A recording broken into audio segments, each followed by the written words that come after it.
What it's also doing is that the cost of entry, right? And we heard about the Porter's framework. The entry barrier was always an important element of the attractiveness of an industry. So if there were high entry barriers, an industry is attractive. Entry barriers are pretty much collapsed in most industries. Today, in most, as in particularly in the technology space, in the internet space, there's almost no entry barrier. And I'll give you some examples of how that's happening in the go-to-market section. But take testing and feedback. Again, coming back to time, the time that it takes to do any product.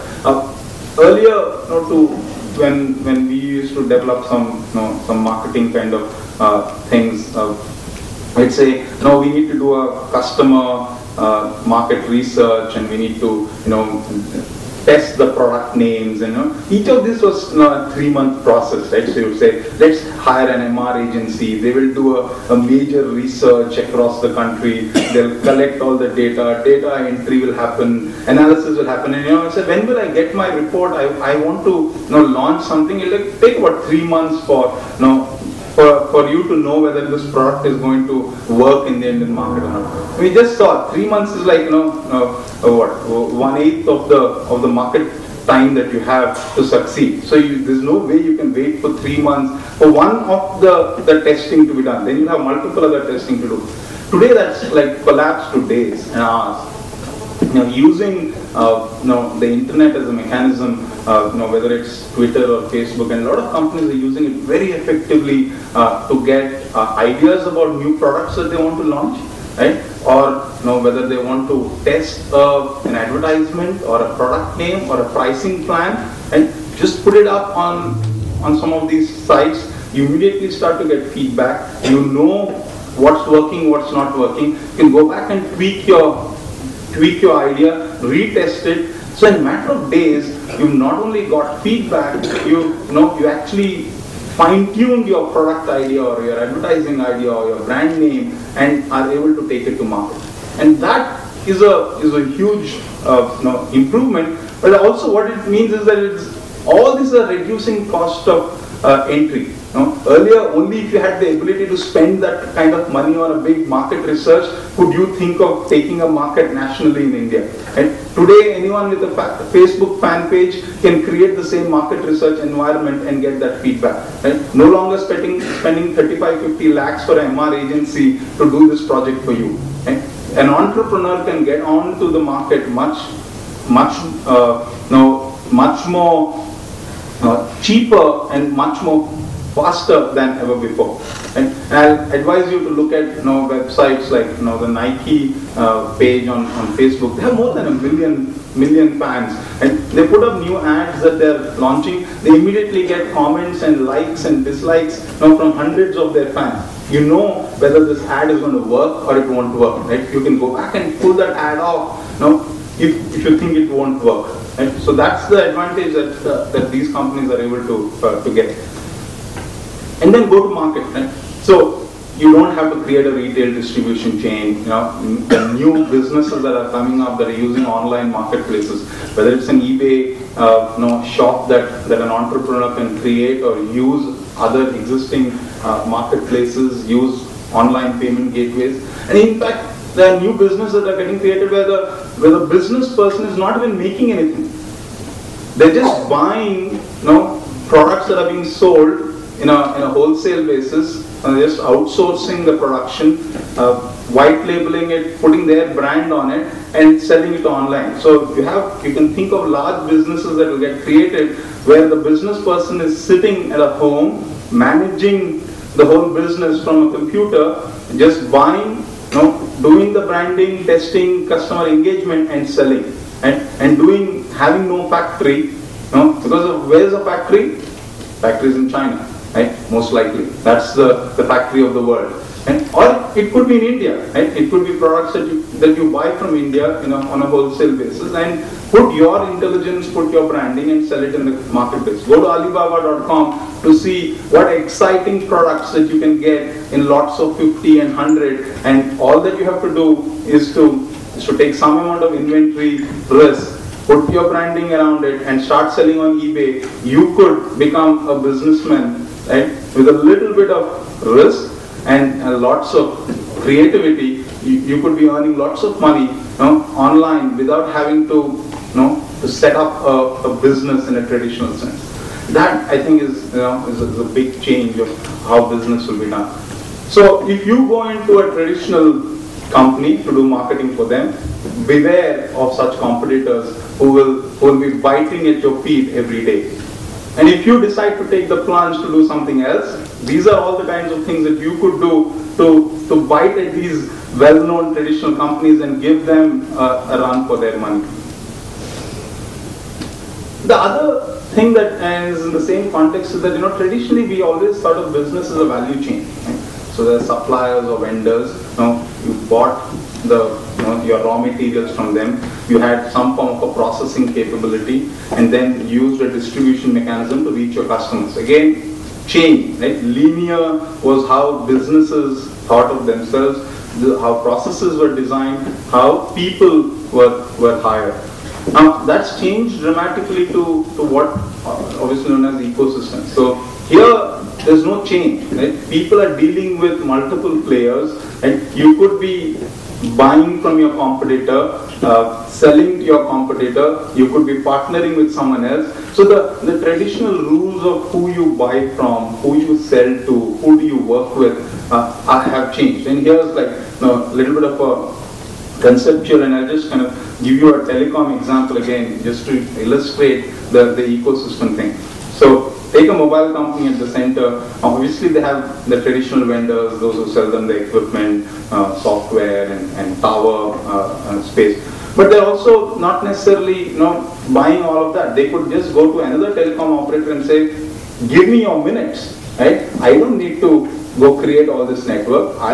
You have your network, I'll do my selling. So what you hear as MVNOs, right? So Virgin Mobile as a joint, not in the India context because the Indian regulation doesn't permit that to happen, but take globally, Virgin Mobile doesn't have a single network of its own, but it serves several hundreds of thousands and millions of customers, selling them mobile SIM cards and mobile plans.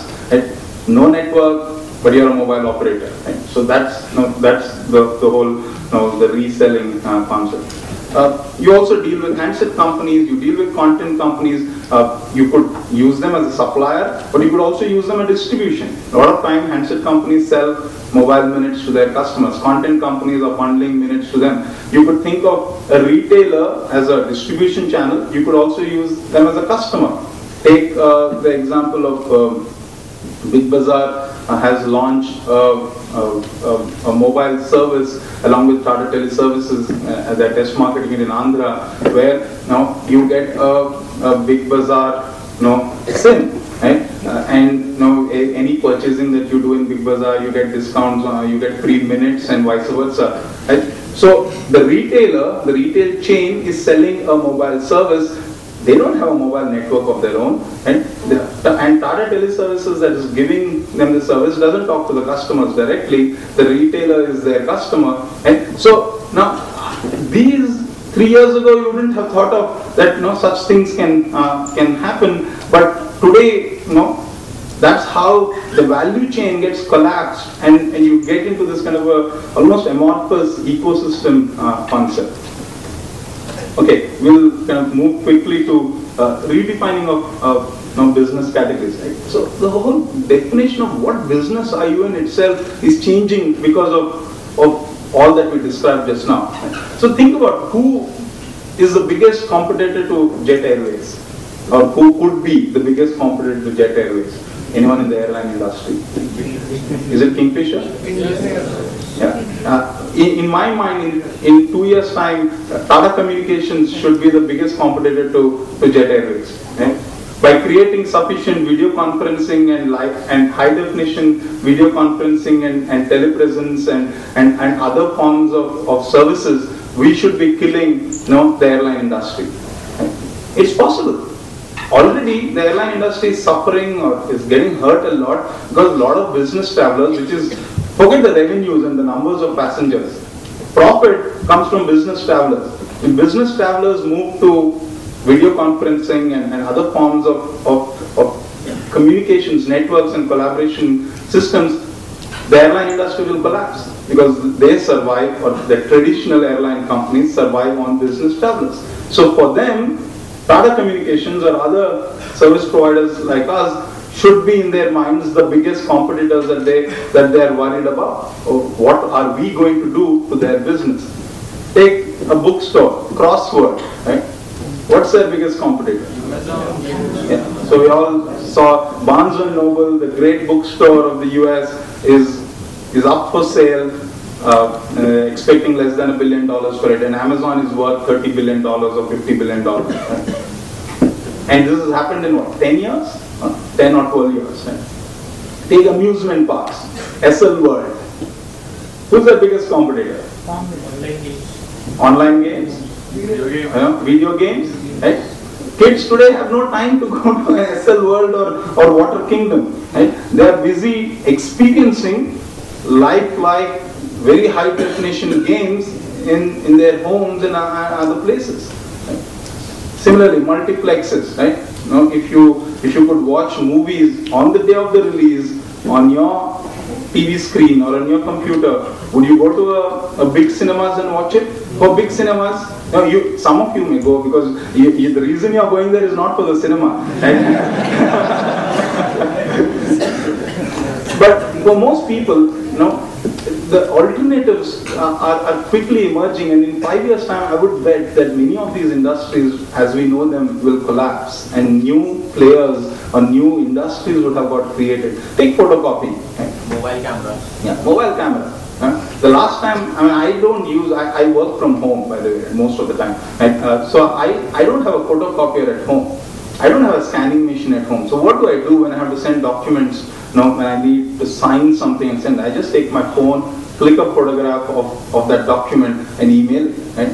So I work at home without a photocopier or a scanner. I have a printer because that I have not yet, I can use a digital signature and then get rid of the printer also. But still if you travel by airline or if you travel by train, they want a printout of that e-ticket.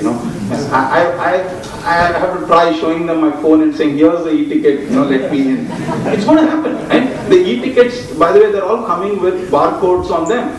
If there was a machine there where you just show your phone in front of it, it's happened in the US, train tickets, you get a barcode, you put it in front of the scanning machine there and you're let in. You don't need a printout of a ticket. Right?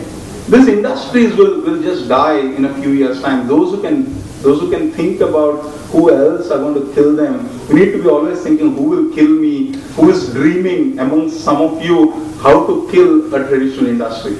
And that is, if there's one thing that I want to leave behind with all of you, is that traditional business definitions, industries are going to die.